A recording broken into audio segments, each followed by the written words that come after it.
La Universidad Virtual de Chilay te presenta este curso de hipnosis clínica. En este módulo número 223 vamos a continuar viendo terapia breve, la metáfora, un mito con un método, que ya lo estábamos viendo en el módulo número 221.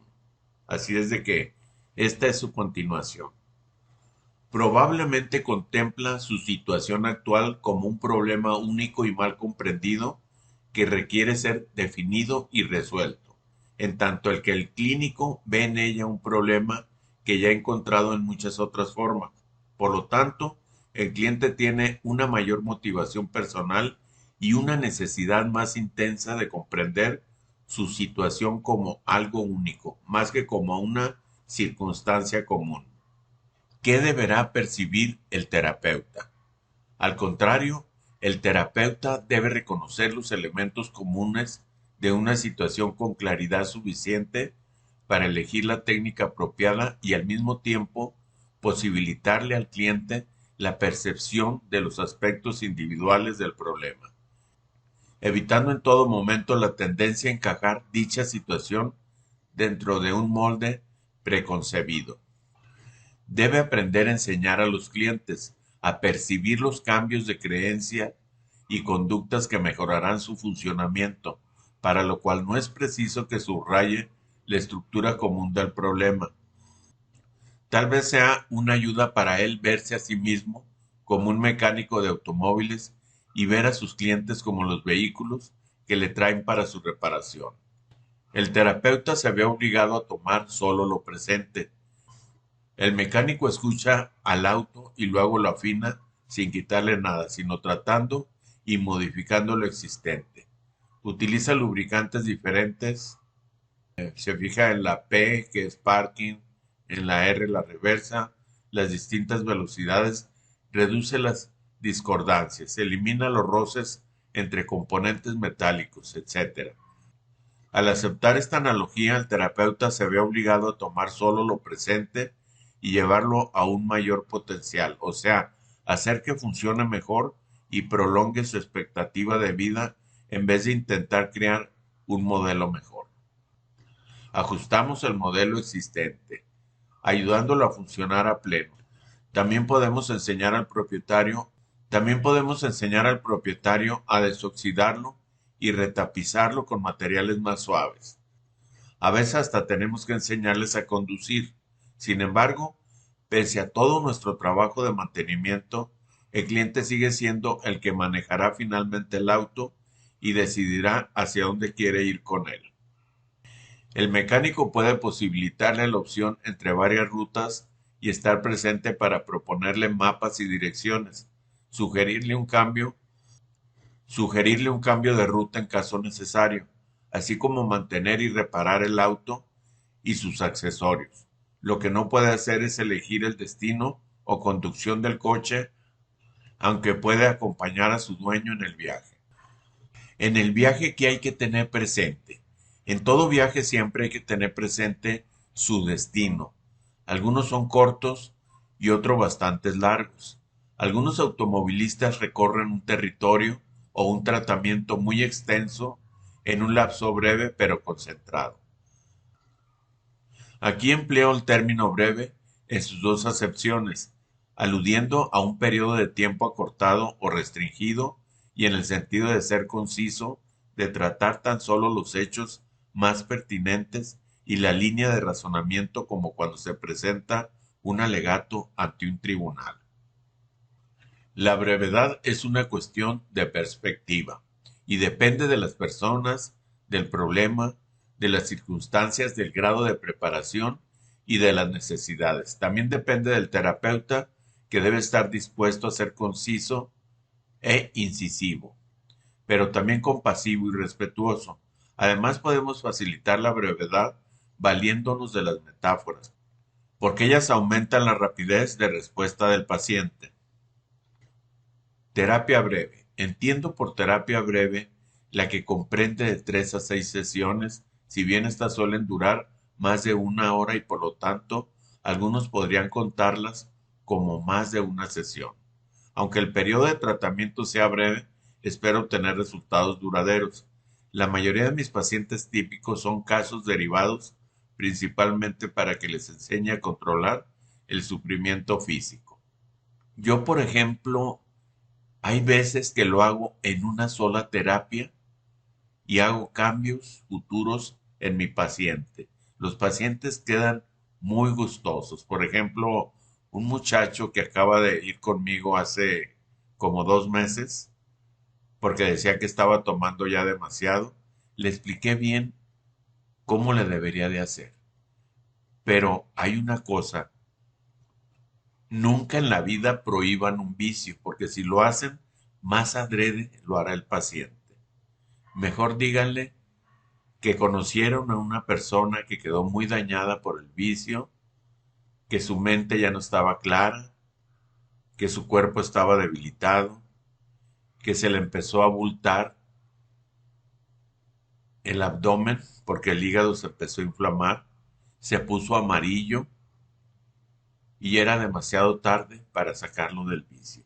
Pero yo sé que tú estás joven y puedes tener la convicción de hacer un cambio en tu vida el día de hoy. ¿Por qué? Porque tienes familia, tienes un futuro, tienes sueños, tienes que ser alguien en la vida y a partir de hoy van a ser, por así decirlo, Roberto o Juan, más inteligente, con más principios, con más solidaridad en la armonía que va a presentar tu cuerpo.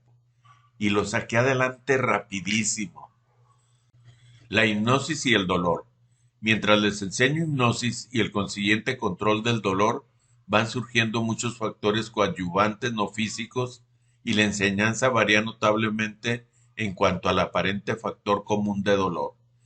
Si creyese en la caracterización inicial del problema, tal como lo formula el paciente, me limitaría a tratar de abordar el dolor en sí, pero entonces ni el trance ni la terapia daría resultado y el fracaso se atribuiría probablemente a la hipnosis.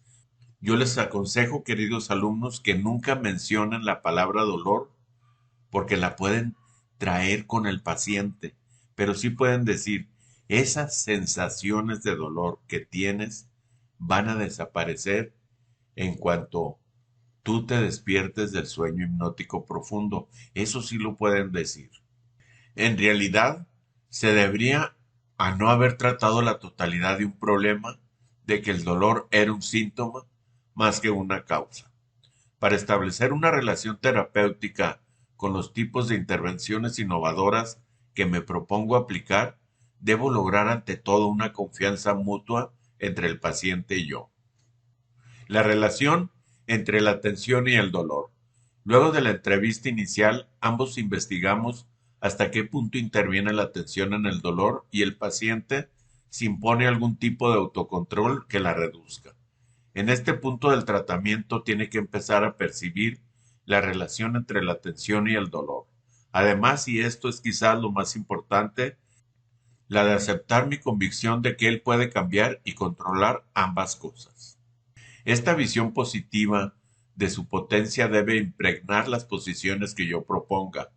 Tal visión se comunica en forma verbal y no verbal.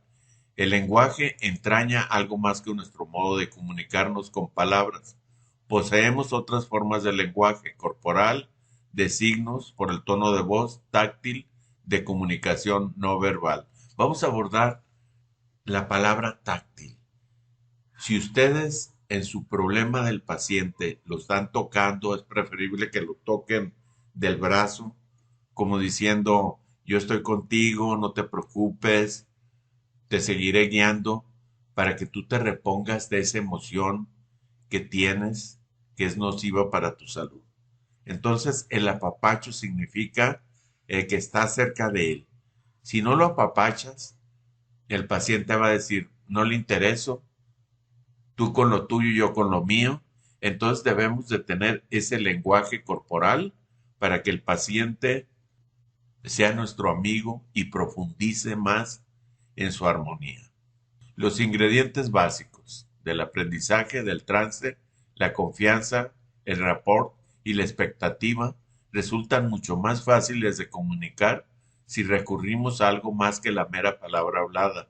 Al mismo tiempo, deberíamos comprender y aprovechar las dimensiones múltiples de la expresión verbal, su gran poder y flexibilidad. Las palabras como las metáforas son algo más que simples referentes de objetos, ideas o relaciones. Para cada uno de nosotros, cualquier palabra o grupo de ellas encierran una telaraña de asociaciones basadas en los contextos en que las aprendemos. De niños prestábamos atención a los sonidos que oíamos y tratábamos de comprenderlas porque de algún modo sabíamos que quienes pronunciaban esas palabras entendían algo de nosotros que aún ignorábamos. ¿Cuándo se desarrolla el lenguaje? El lenguaje se desarrolla inicialmente después de la comprensión, convirtiéndose en una forma de etiquetar la experiencia, de remitirse y acceder a ella. ¿Cómo aprendemos a hablar? Practicando. Supimos qué significaban las palabras mucho antes de saber qué eran o cómo se pronunciaban. Por ejemplo, pudimos gatear por el piso mucho antes de saber que eso se llamaba piso o que aquel movimiento divertido se denominaba gatear. Hasta aquí llegamos con este módulo.